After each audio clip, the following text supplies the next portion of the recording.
नमस्कार. श्रीमद भगवद्गीता भाग 17. लोकमान्य टिळकांनी श्रीमद भगवद्गीता या ग्रंथाबद्दल काय म्हटलेलं आहे ते पाहूत.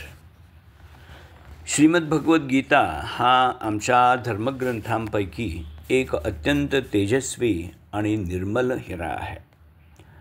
आत्मविद्येची गूढ आणि पवित्र तत्त्व थोडक्यात पण असंदिग्ध रीतीनं सांगून त्यांच्या आधारे मनुष्यमात्राला पूर्णावस्थेची ओळख करून देणारा हा ग्रंथ आहे.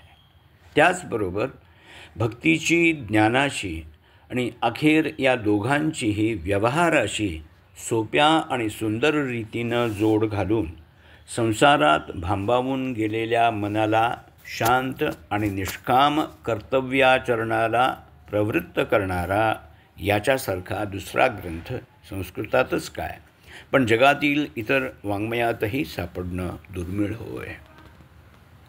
आज आपण कर्तव्य पालन या विषयाबद्दल विचार करत आहोत. ग्रंथातलं प्रकरण 5. यात कर्मयोगाचं अत्यंत सोपं असं विवरण केलेलं आहे. कायकवे कैलासा. कर्नाटकाचे 12व्या शतकातील थोर तत्त्वज्ञानी आणि संत श्री बसवेश्वर यांचं हे एक अतिशय प्रसिद्ध वचन आहे. या कन्नड वचनाचा अर्थ असा की कर्तव्य करणं म्हणजेच कैलासाच्या अर्थात भगवान श्री शंकराच्या सन्निध जाणे.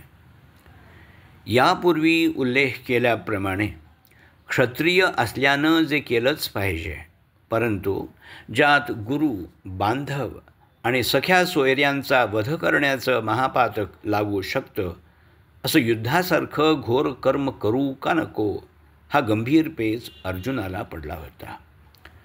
त्याचं निरसन करण्यासाठी श्रीकृष्णांनी अर्जुनाला गीता सांगितली. कर्तव्यपालन म्हणजेच कर्मयोग. कर्मयोगाचं विवेचन हे 2ऱ्या अध्यायात सुरू करून मुख्यतः 3ऱ्या, 4थ्या आणि 5व्या अध्यायात त्याचा विस्तार केला आहे आणि 18व्या अध्यायात समारोप केलेला आहे. अर्थातच कर्तव्यपालन हा गीतेतील अनेक विषयांपैकी प्रमुख विषय आहे. आपल्यालाही बऱ्याच वेळा अमुक एक गोष्ट करू का नको आणि करायची झाली तर ती या प्रकारे करू का त्या प्रकारे अशा मानसिक द्वंद्वांना सामोरं जावं लागतं. अशा प्रसंगांना तोंड कसं द्यावं आणि त्याचबरोबर आपली नित्य कर्तव्य कशी पार पाडावी या 2 अंगांनी कर्तव्य पालनाचा विचार करता येईल. अर्जुना एवढा गंभीर पेच प्रसंग आपणा सर्वसामान्य माणसांच्या जीवनात क्वचितच येतो. आपण स्वेच्छेनं एखादी नोकरी अथवा व्यवसाय निवडतो. कधी परिस्थितीमुळं आपल्याला या गोष्टी स्वीकाराव्या लागतात. आपल्या गरजा, आकांक्षा आणि शक्तीनुसार आपण व्याप वाढवत असतो. नवीन जबाबदाऱ्या स्वीकारत असतो. आपल्यापैकी बहुतेक जण शक्यतो नीतीच्या चौकटीत राहून आपापले व्याप सांभाळत असतात.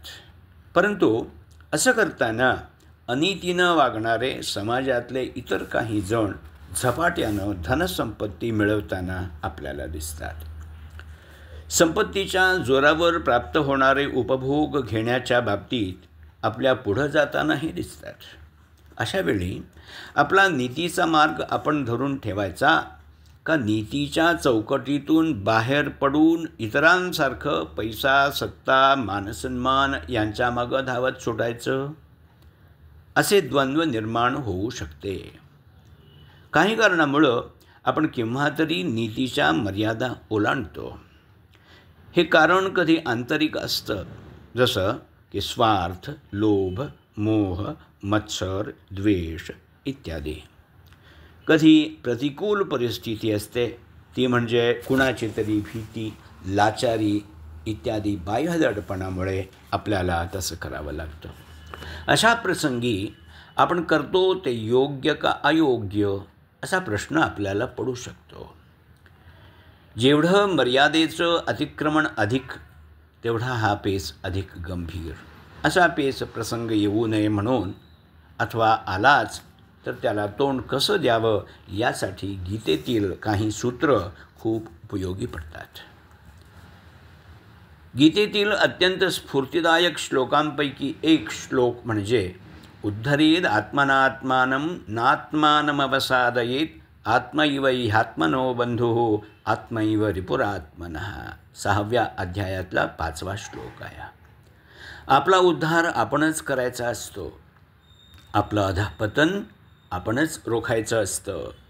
आपण स्वतःच स्वतःचा मित्र असतो आणि आपणच स्वतःचा शत्रू पण होऊ शकतो. ही शिकवण एकदा मनात ठसली की स्वार्थ, लोभ, मोह इत्यादिकांमुळं होणारा अधःपात टाळता येईल.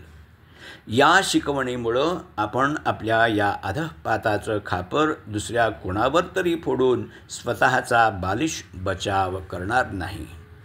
तसंच हातपाय न हलवता देवाच्या किंवा बुवा, स्वामी, महाराज इत्यादिकांच्या कृपाप्रसादाची वाट पाहत बसण्याचा वेडेपणाही करणार नाही. आपल्या नियंत्रणाबाहेर असलेल्या परिस्थितीमुळं आपण पेचात सापडल्यास दुसऱ्यांच्या मदतीची वाट न बघता स्वतःचा मार्ग काढण्याचा प्रयत्न करू. तुमची धडपड पाहून आजूबाजूचे लोक कदाचित तुम्हाला मदत करतीलही, पण त्याचबरोबर भरपूर प्रयत्न केल्यानंतर आपल्याला दैवी शक्तीचंही सहाय्य मिळतं. ऋग्वेदात सांगितल्याप्रमाणे नर्हते श्रांतस्य सख्याय देवाः, म्हणजे थकेपर्यंत प्रयत्न करणाऱ्या मनुष्याखेरीज इतरांना देव मदत करत नाहीत. क्रमशः हा ग्रंथ कुठे मिळेल अशी काही श्रोत्यांनी विचारणा केल्यामुळं खालील माहिती देत आहे. तिथे तुम्ही संपर्क साधायला हरकत नाही. Doctor Vijay Pandurang Jayade, Aditya, Bhavaninagar, 2nd main road, Keshavapur, Hubballi. दूरध्वनी 9343586421. लेखक डॉक्टर विजय पांडुरंग जायदे. वाचक डॉक्टर अमृत यागदे.